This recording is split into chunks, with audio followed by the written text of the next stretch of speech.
La noche empezó como tantas cenas familiares, en un pequeño restaurante en Coyoacán, lleno del bullicio de un viernes. Las mesas estaban adornadas con velas parpadeantes, y el aroma a salmón a la parrilla y pan de ajo flotaba en el aire.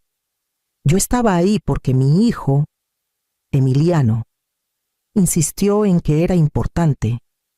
Valeria quería que su madre, Clara, también estuviera, así que los 4 nos sentamos juntos.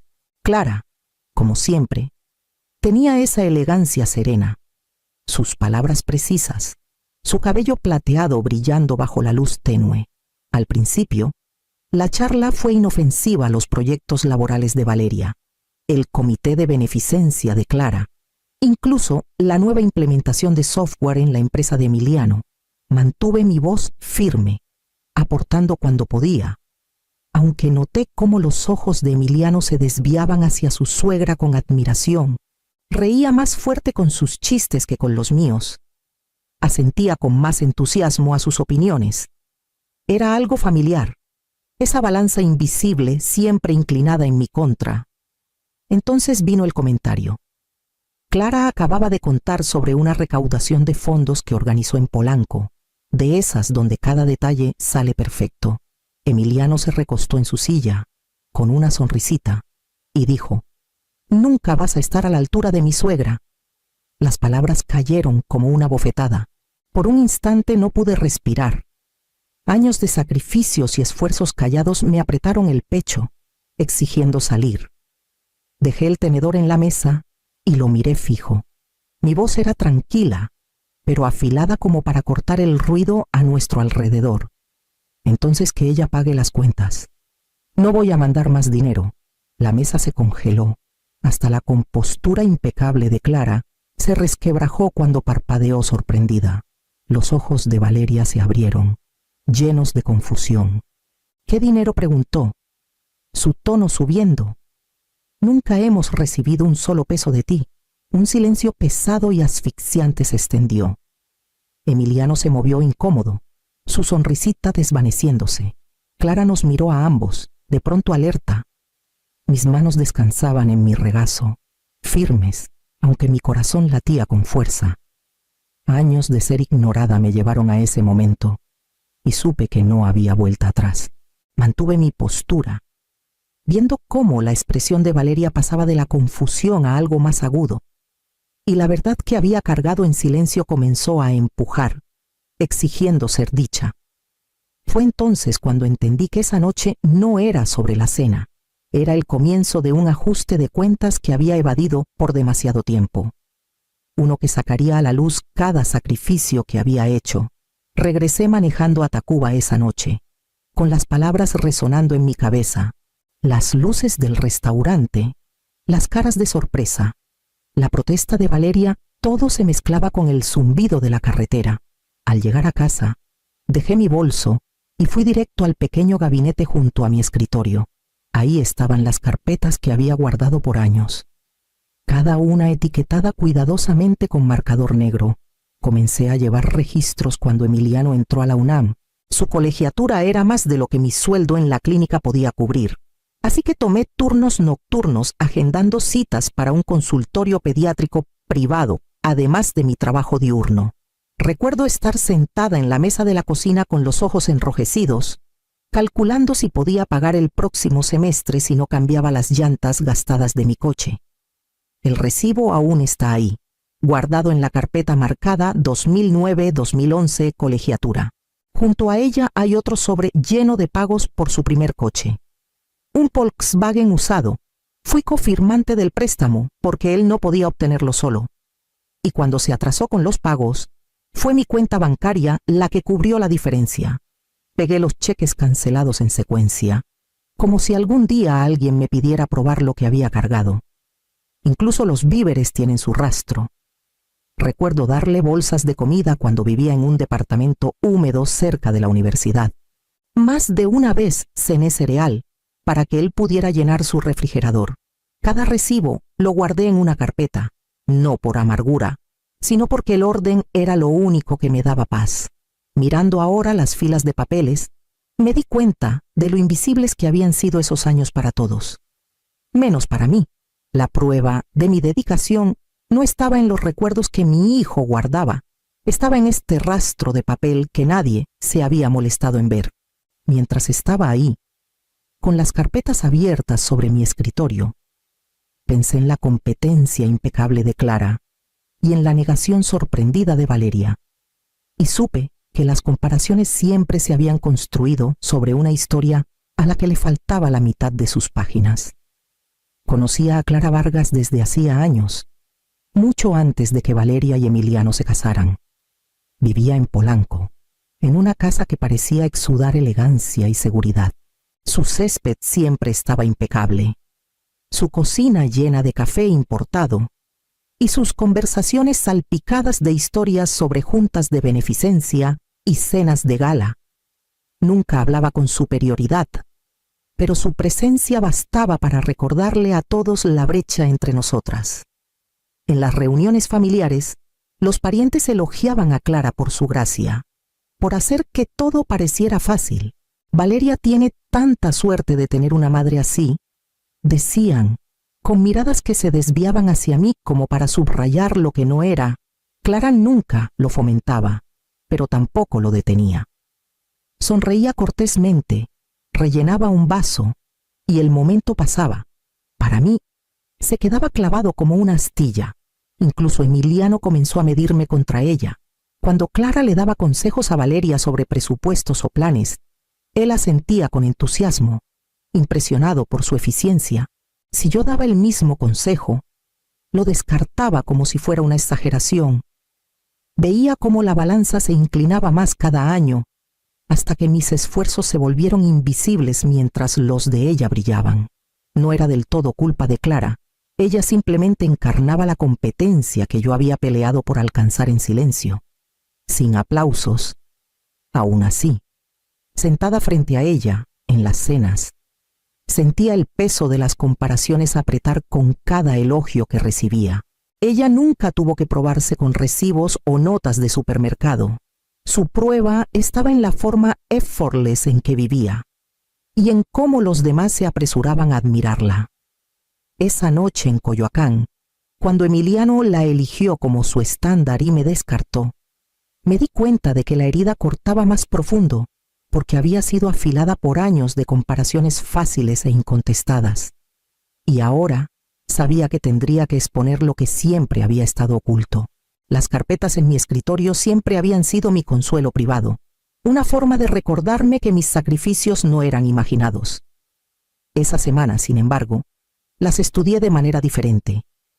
Abrí la aplicación bancaria en mi laptop e imprimí cada transferencia que había hecho en los últimos 2 años. Página tras página mostraban el mismo patrón, transferencias por Cele a la cuenta de Emiliano. Cheques de caja cuando el límite de transferencia se agotaba. Pagos ACH, programados desde mi cooperativa de crédito. Cada campo de nota era mi intento silencioso de claridad para la renta, para víveres, para los papás. Pensé que, si lo dejaba claro, nunca habría confusión sobre a dónde iba el dinero. Resalté las fechas en amarillo, comparándolas con mis talones de pago. Los números coincidían con noches en que evité salir con compañeros de trabajo, o los meses en que dejé pasar reparaciones en casa, porque me decía que la casa de Emiliano era primero. Podía rastrear los sacrificios como los anillos de un tronco, cada uno contando lo que había renunciado. Pero lo que más me sorprendió no fue el sacrificio, sino el silencio. Valeria me miró en el restaurante como si nunca hubiera visto un peso, si estaba diciendo la verdad. Entonces cada transferencia que salía de mi cuenta se había desvanecido en un vacío entre mi intención y su realidad. Tomé un recibo más cerca, un cheque de caja, por C$20,000 fechado la misma semana en que Valeria publicó sobre malabarear facturas vencidas. Recordé la foto que compartió, sonriendo valientemente junto a una lavadora rota, y cómo asumí que Emiliano no le había dicho que el dinero ya había llegado. Entre más comparaba, más clara se volvía la brecha. Mi dinero salía fielmente, pero en algún punto entre mi mano y su hogar se desviaba. Me recosté, con los papeles esparcidos en mi mesa como evidencia en un juicio que aún no comenzaba. Y me di cuenta de que necesitaría más que carpetas y transferencias resaltadas para sacar la verdad a la luz. Había llegado el momento de poner mis registros cuidadosos en las manos de alguien más. La siguiente vez que vi a Emiliano fue en Santa Fe. Una semana después de esa cena, sugirió que nos encontráramos para un café, y cuando llegué, ya estaba afuera del lugar, recargado contra un coche nuevo que sabía que no podía pagar. Era un modelo rentado, pulido con tanto cuidado que reflejaba la acera. Me saludó con la mano como si nada hubiera pasado. Su sonrisa un poco demasiado amplia, adentro. Habló rápido. Sus palabras tropezándose unas con otras sobre metas, nuevos clientes, cenas con posibles inversionistas. Pintó la imagen de un hombre en control, prosperando en un mercado competitivo. Pero mientras hablaba, noté que sus manos jugueteaban con la tapa de su café y una sombra leve bajo sus ojos. La actuación era demasiado pulida, igual que el coche. Esa noche, Valeria me llamó. Su tono era educado, pero había tensión detrás. Me preguntó si había notado algo raro con Emiliano. Dijo que las cuentas se acumulaban de formas que no entendía. Cada vez que lo presionaba, él la desestimaba con la misma frase: «Ya lo tengo controlado». Ella quería creerle, pero las grietas se hacían más grandes. Escuché, con el corazón pesado. Sabía que el dinero que envié debería haber cerrado esas brechas, pero Valeria sonaba genuinamente desconcertada. Si el dinero no le estaba ayudando, entonces alguien lo estaba desviando antes de que llegara a sus manos. Ese fin de semana, llamé a Esteban Morales, un viejo amigo de mi difunto esposo y contador jubilado. Nos reunimos en la mesa de su cocina en Valle de Bravo. Sus lentes bajos en la nariz mientras le pasaba las carpetas. Estudió las transferencias con la misma precisión tranquila que recordaba de años atrás. Su lápiz trazando fechas y cantidades. Cuando levantó la vista, su expresión era seria. «Elena, esto no cuadra como debería. Tú hiciste tu parte, pero la historia de tu hijo, lo que sea que te esté contando a ti y a Valeria, no coincide con estos números». Asentí lentamente. Sabiendo que tenía razón, Esteban golpeó la pila de papeles y dijo: «Déjame esto. Lo organizaré claramente. Si hay una brecha, veremos exactamente a dónde lleva». Por primera vez, sentí que el peso empezaba a cambiar de la duda a la prueba, y supe que los días de silencio estaban a punto de terminar. Esteban me llamó unos días después. Su voz tenía el tono mesurado de alguien que había revisado cada línea con cuidado, sin dejar espacio para conjeturas. Manejé de nuevo a Valle de Bravo, con las carpetas pesando en el asiento a mi lado, aunque sospechaba que ya no las necesitaba. En su mesa de comedor había una línea de tiempo dibujada cuidadosamente. Cada mes estaba marcado en tinta negra, con mis transferencias resaltadas en verde, a un lado, en rojo. Esteban había escrito notas sacadas de la actividad de la cuenta de Emiliano Gastos que contaban su propia historia. Una membresía nueva en un gimnasio, el pago de la renta del coche, cenas caras en restaurantes de Santa Fe. El patrón era implacable. Solo una vez, en casi 2 años, una transferencia coincidió con un gasto en los registros de Valeria. Un solo mes, enviado como un gesto simbólico. El resto se desvanecía en el estilo de vida de Emiliano, dejando a Valeria lidiando con facturas atrasadas sin saber que el apoyo estaba destinado a ella. Miré la línea de tiempo hasta que mis ojos se nublaron. Cada número, cada nota, era un recordatorio de que los sacrificios que había hecho no solo fueron ignorados, sino desviados. No era un malentendido, era deliberado. Esteban habló con suavidad, pero con firmeza. Esto no es contabilidad descuidada. Él sabía lo que hacía. Redirigió dinero destinado a su hogar y lo cubrió con apariencias. «Elena, ahora tienes la prueba. No hay duda». Doblé los papeles lentamente, su peso más grande que cualquier recibo que hubiera guardado antes. La prueba siempre había sido mi refugio. mi forma callada de convencerme de que los sacrificios eran reales. Ahora era mi arma, innegable y afilada, por años.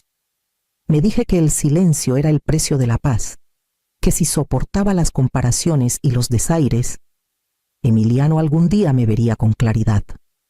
Pero mirando las líneas limpias de tinta de Esteban, supe que el silencio solo le había dado espacio para construir una mentira. Guardé la línea de tiempo en su carpeta, mis manos firmes por primera vez en semanas. La evidencia estaba lista.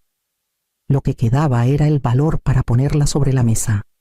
Sin importar cuántos corazones rompiera, manejé a casa esa noche con la decisión ya tomada.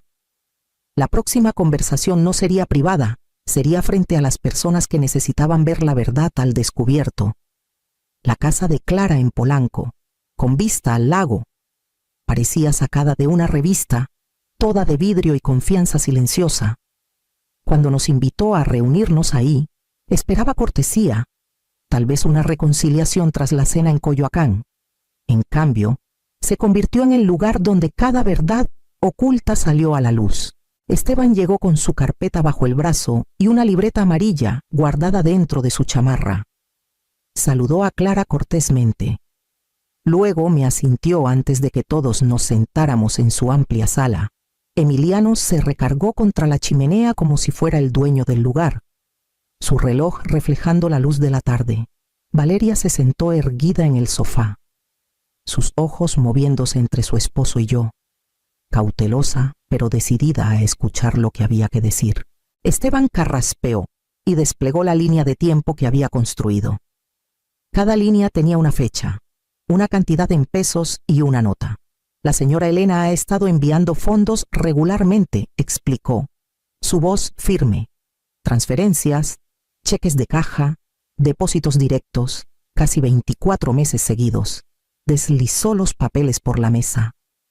Valeria se inclinó, escaneando las páginas. Su ceño se frunció. Estas cantidades nunca aparecieron en nuestra cuenta. Si hubieran llegado, lo habría notado. Miró a Emiliano, su voz ahora afilada. ¿A dónde fue Emiliano? Se movió, su bravuconería tambaleándose. Intentó sonreír, pero fue débil. Redirigí algo de eso, solo temporalmente. Pensé devolverlo cuando entraran mis comisiones. Redirigir la voz de Clara, normalmente calma. Tembló. Emiliano, esto muestra miles de pesos. Tu madre te estaba ayudando, y tú le dijiste a todos que lo manejabas solo. El rostro de Valeria palideció. Me dejaste preocuparme por las cuentas, hacer malabares con multas por pagos atrasados, mientras usabas su dinero para cenas y coches. Su voz se quebró, pero no subió. Era esa clase de enojo callado que no dejaba espacio para excusas. Los hombros de Emiliano se hundieron. Tenía que mantener las apariencias, murmuró. En el trabajo, contigo, con todos. No quería verme pequeño frente a Clara. Sus palabras quedaron flotando en la sala, débiles y desesperadas. Clara se llevó una mano al pecho, como si la confesión le hubiera robado el aire. ¿Te das cuenta de lo que has hecho? No solo engañaste a tu esposa, sino que faltaste al respeto a tu madre frente a mí. El silencio que siguió fue pesado, asfixiante. Valeria dejó los papeles y me miró, sus ojos brillando con algo entre tristeza y reconocimiento. Has estado cargando con nosotros todo este tiempo, ¿verdad? Asentí. Aunque mi voz no salió, la prueba había hablado más alto de lo que yo jamás podría. Emiliano intentó una vez más, un débil ruego. Puedo arreglarlo, lo devolveré. Pero las palabras sonaban huecas, colapsando bajo el peso de la evidencia. En ese momento, su imagen se rompió por completo. El hijo pulido que se había sostenido en comparaciones y brillo prestado se desvaneció, dejando solo la verdad atrás. Recogí los papeles en su carpeta. El ajuste de cuentas ya no era solo mío, ahora nos pertenecía a todos. Y supe lo que tenía que hacer después de que el silencio en la sala de Clara se alargó demasiado. Supe que no podía irme sin dejar las cosas claras. Por años había hablado en medias frases, tragándome lo que realmente quería decir. Esta vez no. Desdoblé la libreta amarilla que Esteban había dejado y escribí 3 puntos con mi propia mano, firme y deliberada. Cuando terminé, los leí en voz alta. Primero, no habrá más comparaciones. No voy a soportar un solo momento más donde mi valor se mida contra Clara o cualquier otra persona. Soy yo, y he dado lo que he podido. Clara asintió lentamente.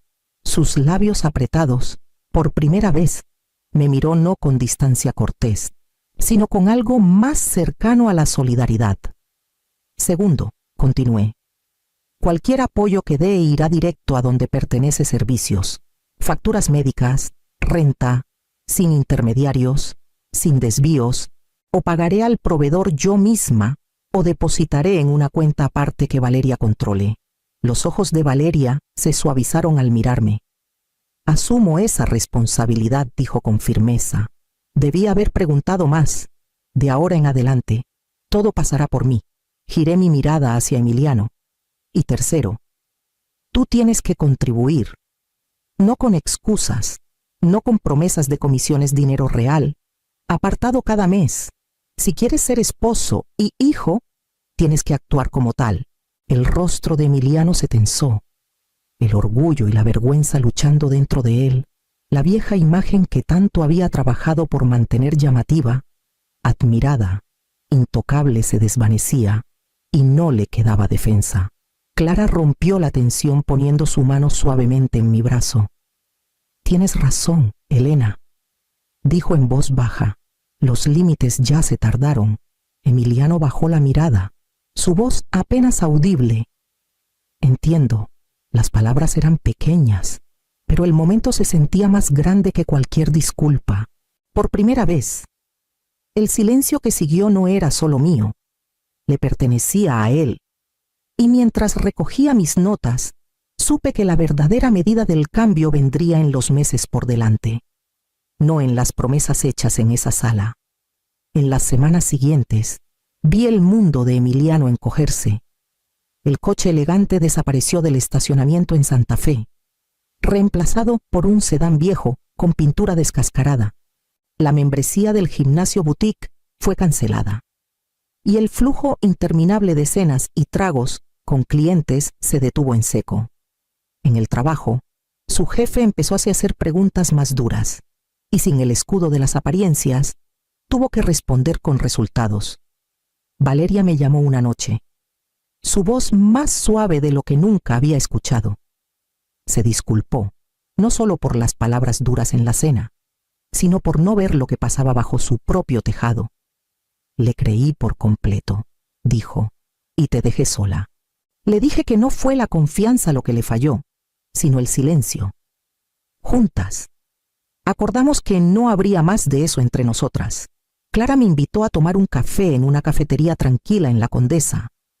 Admitió que, aunque nunca fue su intención, su competencia se había convertido en un arma contra mí. Debía haber hablado antes, dijo. Negué con la cabeza, diciéndole que las comparaciones habían sido tanto decisión de Emiliano como de cualquiera. Aún así, esa mañana algo cambió entre nosotras. 2 madres, diferentes en todo, encontrando un terreno común en el daño que el silencio y el favoritismo habían causado. Cuando me fui, el aire invernal se sentía más ligero que en años. Emiliano estaba aprendiendo. Valeria era más fuerte. Y Clara ya no se alzaba como una medida que nunca podría alcanzar. La vieja jerarquía se había fracturado, dejando espacio para algo más equitativo. Y mientras se acercaba la primavera, me preparé para una reunión que pondría a prueba si las lecciones que todos decíamos haber aprendido realmente se mantendrían. 6 meses después, el césped del Parque de la Bombilla estaba salpicado de mantas de picnic y niños correteando cerca del lago. Nos reunimos bajo un árbol de jacaranda, el tipo de escenario que alguna vez me habría dejado sentada al margen, viendo las comparaciones desplegarse a mi alrededor. Esta vez se sentía diferente. Emiliano llegó cargando una hielera. Sus pasos firmes, aunque su orgullo parecía más contenido. Había estado enviando una cantidad modesta cada mes, nunca tarde, nunca oculta, No era mucho comparado con las transferencias que una vez cargué, pero era suyo, ganado sin atajos ni mentiras. Valeria manejaba el presupuesto ahora, su libro de cuentas impecable y su voz firme. Hablaba abiertamente sobre lo que podían y no podían permitirse, y por primera vez escuché a Emiliano escuchar en lugar de desestimarla. Clara se unió con una canasta sencilla de frutas, vestida de manera casual, su elegancia suavizada por humildad. Cuando la dejó en la mesa, me miró con una sonrisa que no cargaba superioridad. Habíamos compartido más cafés desde el primero, y aunque seguíamos siendo diferentes en muchos sentidos, ahora estábamos lado a lado en lugar de en extremos opuestos.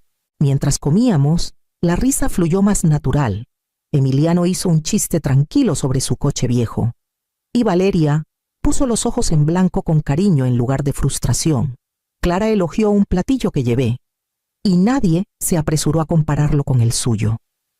Por una vez, el aire estaba libre del peso invisible que había cargado por años. Me recosté, viendo el agua reflejar el sol de la tarde, y sentí la verdad asentarse en mí. Las familias no sobreviven del favoritismo ni de la imagen. Sobreviven con justicia, con límites respetados, con contribuciones hechas honestamente, sin importar cuán pequeñas. El amor sin justicia se convierte en deuda. Con límites, se convierte en un crédito que nadie tiene que pedir prestado. Y supe que, de ahora en adelante, cuando la familia exigiera mis llaves, les daría algo mucho más duradero: el derecho a estar a mi lado, no encima de mí,